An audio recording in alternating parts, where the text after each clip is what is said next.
We are going to be dividing the fraction 2/3 by 1/4, and we're going to be doing that two different ways. First, we have a measurement model, and in the measurement model, we are seeing how many times 1/4 can fit into 2/3.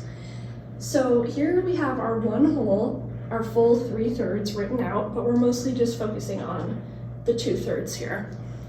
So the first thing you can do is divide up the one whole into fourths, because this 1/4 is 1/4 of the whole.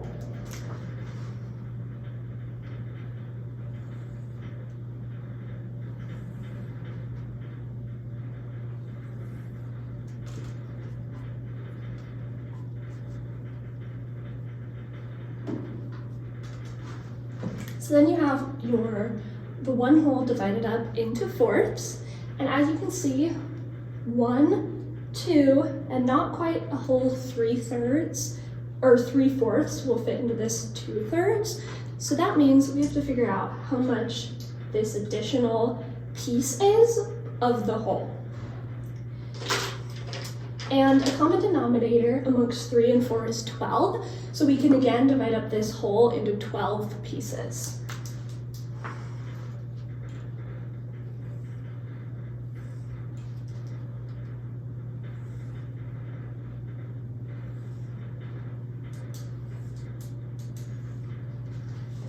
So as you can see, we have now divided it up into 12ths, and in each fourth, there are 3/12ths, and in each third, there are 4/12ths. And now we can see that this additional piece is made up of 2/12ths, and this piece is 2/12ths of the whole. And because the fourth is made up of 3/12ths, that makes it 2/3 of 2/3 of the 3/12ths, which is 2/3 of the whole fourth. So that makes it, as you can see, the answer is 1/4, 2/4, and then 2/3 of a fourth. So 1/4 goes into 2/3, 2 and 2/3 times. And then the next method is a sharing model. And in the sharing model, you have 1/4, which is 1/4 of the whole. And you know how much of the 1/4 is in each fourth. That's a little bit confusing. So I have a picture. So first we have 1/4 of the whole. And in the 1/4 of the whole, we have 2/3. So this is 2/3 of 1/4.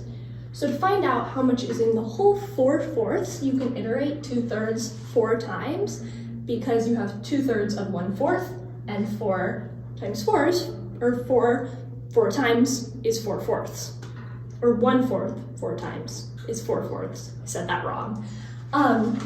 So once you iterate out 2/3 4 times, you get 8/3, which can then be regrouped into a nicer whole number. And you can see that we have one whole, and then and then 1, 2, 2/3 of a whole, to get your answer of 2 and 2/3. We are going to be multiplying decimals using two different methods. So the decimal we're going to be multiplying is 3.2 times 1.4, and our first method is going to be a partial products method. So first you can see that along this picture we have 3.2 shown on the top, and then 1.4 shown on the side. And all of the pieces in this area model correlate to the algorithm I have listed here. So first, when you multiply 0.4 times 0.2, you get 0.08, which is shown right here in the 800ths that are listed in red. And then when you multiply 3 times 0.4, you get 12/10ths, or 1.2, which is shown in these 12/10ths that are listed here. And these 12/10ths become 1.2 because 10/10ths make up 1. So 10 of these tenths are regrouped into 1, and then 2 remain because there was 12 originally, and hence why you get 2 in the tenths place. Then, when you multiply 0.2 by 1, you just get 0.2, or 2 tenths, because anything multiplied 1 just remains the same. And these 2 tenths are shown right here in the green. And then lastly, when you multiply 3 and 1, again, you just get 3. And then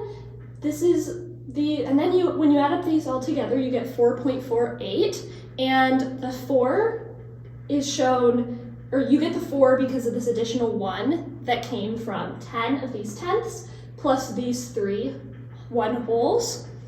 And then you get the 0.4 from these 2, and then the remaining 2 tenths from the orange. And then the 0.08 comes from these 800ths here. Next, we will be using a method using fractions. So when put into a fraction, 3.2 becomes 3 and 2 tenths because there is 3 wholes and 2 tenths, or a 2 in the tenths place. But then, when that becomes an improper fraction, you get 32 tenths because 10 tenths is 1. So if you have 3 wholes, you have 30 tenths plus these additional 2 tenths to get 32 tenths. And the same goes for 1.4. You have 1 whole and 4 in the tenths place, so you get 1 and 4 tenths. And then you have, in the 1, you have 10 tenths because 10 tenths equals 1. So that's how you get 14 tenths because it's those 10 tenths in 1 plus the additional 4. Now, when you multiply these together, you end up getting 448 100ths because 32 times 14 is 448, and then 10 times 10 is 100. Now, if you break this up into multiple different fractions, you can see that 400 100ths becomes 4 because 100 100ths would be 1. And then 40 100ths becomes 0.4 because if you simplified this just to 4 tenths, it would be the same thing as this 4 tenths here that makes up 0.4. And there's a 4 in the tenths place, so you have 4 tenths. Then 8 over 100 is already simplified as much as you can, or, well, not as much as you can, but as much as you can to put it into a decimal.